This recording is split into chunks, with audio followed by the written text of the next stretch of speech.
told you that your child's eczema, cavities, and even their gut imbalances were all triggered by mycotoxins?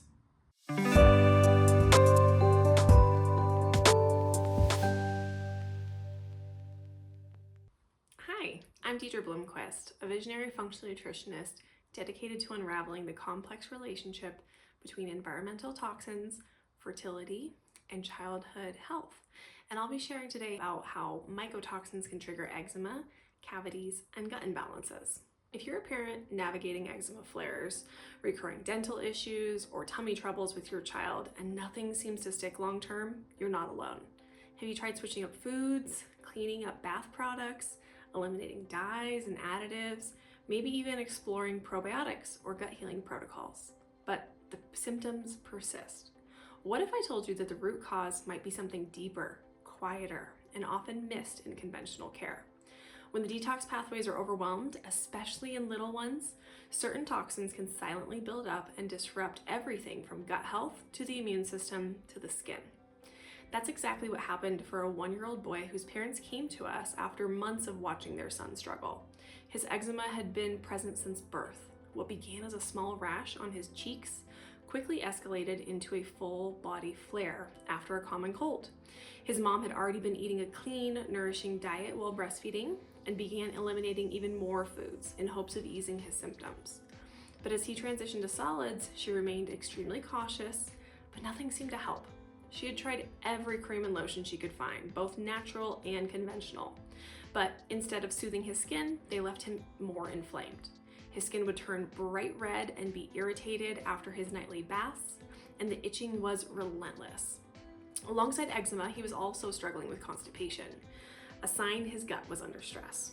As he grew, she was noticing more sensory-seeking behavior from him, which included crashing, banging his head, and big emotional outbursts, all of which she hoped were just a normal part of his childhood that he would grow out of soon.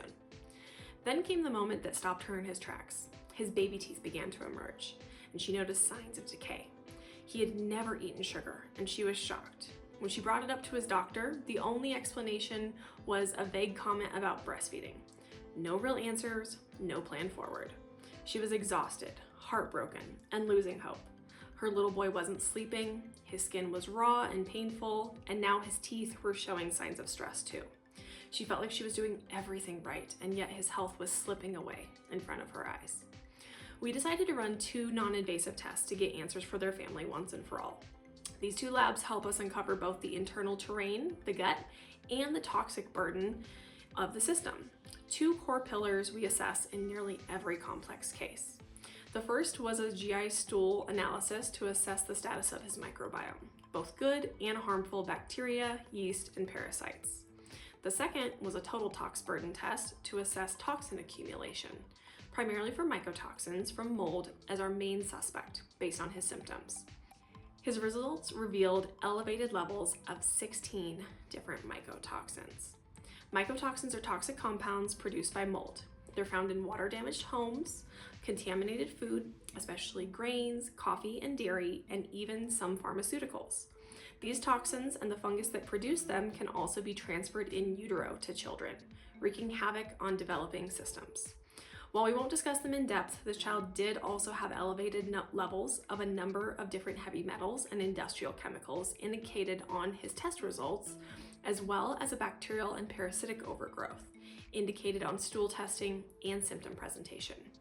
Each of these toxins can contribute to inflammation, immune dysregulation, and microbiome disruption, 3 root causes we see in eczema, dental decay, and digestive issues. Let's break it down symptom by symptom. GI issues, where it all starts. So much of our health begins in the gut, and so do many of our symptoms. In this case, he was experiencing constipation, which meant he was unable to effectively eliminate toxins on a routine basis, leading to toxins being reabsorbed into the bloodstream instead of eliminated, adding more pressure on his system. The mycotoxins indicated on his testing damaged the gut lining, contributing to what's often called leaky gut. When the gut barrier breaks down, it allows for food particles, toxins, and pathogens to enter the bloodstream. This can trigger widespread immune responses, including eczema flares and inflammation in other areas of the body. While food sensitivities were part of his picture, this helped explain why they couldn't seem to find a real pattern in food reactions. These mycotoxins also shift the microbiome, reducing beneficial bacteria and allowing harmful microbes to overgrow, like bacteria, yeast, and parasites. That dysbiosis can show up as tummy aches, mood swings, food sensitivities, and nutrient deficiencies. These imbalances from mycotoxin burden can lead to a poor appetite, nutritional deficiencies such as an iron anemia, poor immune constitution, and plateaus in growth. Eczema, the skin's way of telling us something's off internally. Eczema is often a red flag for internal inflammation, an SOS sign from the body. His results showed high levels of ochratoxin A, a mycotoxin known to suppress immune function and increase inflammation. It stimulates cytokines like IL-6 and TNF-alpha, chemicals the immune system uses in response to threat. But when these are constantly elevated, inflammation becomes chronic. As a result, the immune system may mount a response to things that are otherwise benign, such as food or environmental allergens.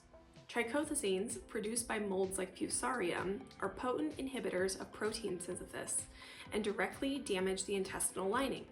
This can lead to increased intestinal permeability, or what's commonly called leaky gut. When the gut lining is compromised, undigested food particles, pathogens, and toxins can pass into the bloodstream. This sets off systemic inflammation and immune dysregulation, two key drivers behind eczema. Mycotoxins can also paradoxically trigger exaggerated immune responses, especially allergic type reactions. That means more histamine, more itching, and more skin reactivity, even to otherwise harmless substances like certain fabrics, foods, or skincare ingredients. Healing eczema isn't just about avoiding triggers. It's about lowering the internal toxin burden so the immune system can calm down and come back into balance. Dental decay. It's not just about sugar. We've been taught that cavities happen because of too much sugar or not enough brushing.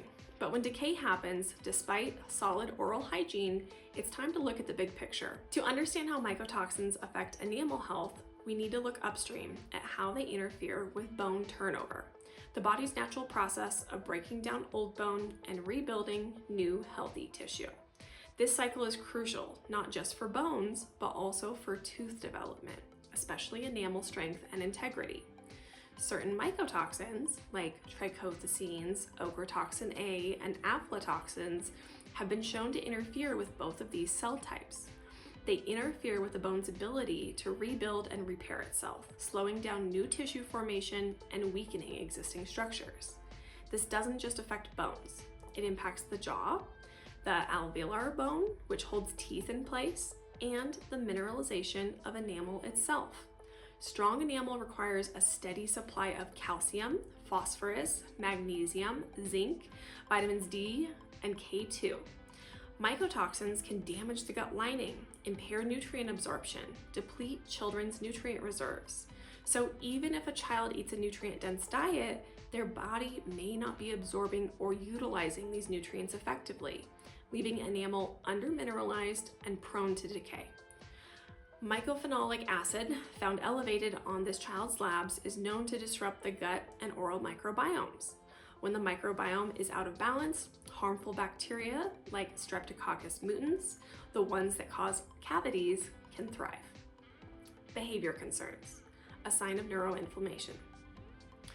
These symptoms, mood swings, meltdowns, sensory overload, are often labeled as behavioral, but are actually signs of a stressed and inflamed nervous system. Certain mycotoxins, especially ochratoxin A and trichothecenes, can cross the blood-brain barrier and trigger inflammation in the brain. This is called neuroinflammation, and in kids it might look like mood swings, trouble sleeping, difficulty concentrating, aggression, or defiance. Mycotoxins impair mitochondrial function, which means they reduce the body's ability to produce energy at the cellular level. The brain is one of the most energy-hungry organs, so when the mitochondria are sluggish, kids may experience sensory overwhelm and sudden meltdowns. Taking action. We created a strategic protocol for him and his family to help him detox and restore balance to his gut health, immune system, and skin. That started with ensuring that they were not currently being exposed to mold in their home. They had lived in a few homes over the course of his mother's pregnancy and his life, so they weren't sure where the exposure had come from.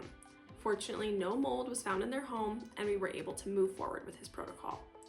We first supported his inherent detoxification organs, the liver and kidneys, to ensure as we began to work his body, he was able to withstand the additional requests that we would be making during his deep detoxification process. We also brought in cellular membrane integrity support to help his cells better release stored toxins and restore communication at the cellular level. Lastly, we brought in therapeutic doses of key nutrients he was likely to be lacking based on his dental decay, like magnesium, calcium, and vitamin D. From there, we began addressing the findings of his mycotoxin testing by selecting binders specific to his mycotoxin burden, as well as the other toxins indicated on testing. We supported his natural ability to chemically digest food with digestive enzymes, and aided his itchy skin with a histamine metabolism supportive nutrient called perilla. We layered in a phase of herbal and fatty acid antifungal agents to ensure that any colonization of mold in the body was also addressed, and brought in gentle antimicrobials, antiparasitic herbs, and a biofilm disruptor to lower the burden of pathogenic overgrowths in his GI tract. While we know that toxin burden is the key contributing factor to imbalances in the gut, addressing these overgrowths is also crucial for restoring balance to the gut and ultimately the skin, immune system, and neurological system. Within a week of getting started, his bowel movements had normalized to being a daily occurrence without straining or pain. After 1 month of working with our team, they were already starting to notice that he was less itchy, sleeping through the night, and that new flares had decreased significantly in severity. In 5 months, his skin was fully clear. His mood has shifted. He was calmer, more connected, and the happy, loving boy that his mother knew him to be. His sensory-seeking behavior had all but disappeared, and his teeth were beginning to remineralize, and his superficial cavities were reversing with the help of the nutrients and supporting enamel production. Check the notes to watch the live I did on this topic and read the article.